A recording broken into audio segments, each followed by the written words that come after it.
Hello hi నమస్తే మేంకి. గ్రామాలే దేశానికి పట్టుగొమ్మలు. గ్రామాలు అభివృద్ధి చెందితేనే దేశం ముందు పదంలో దూసుకెళ్తుంది అన్నారు. గ్రామ సర్పంచుల పదవి కాలం అయిపోయినా కూడా ఇప్పటికీ ఎలక్షన్ జరపలేదు. గ్రామానికి ఒక్క ఉన్నతాధికారిని నియమించినా కూడా గ్రామంలో ఉన్న సమస్యల గురించి పట్టించుకోవడం లేదు.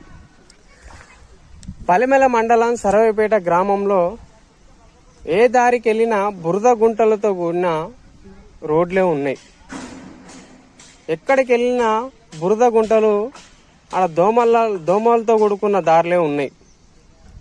అక్కడ సమస్యలు తీవ్రంగా ఉన్నా కూడా ఏ ఒక్క అధికారి కూడా పట్టించుకోవడం లేదు.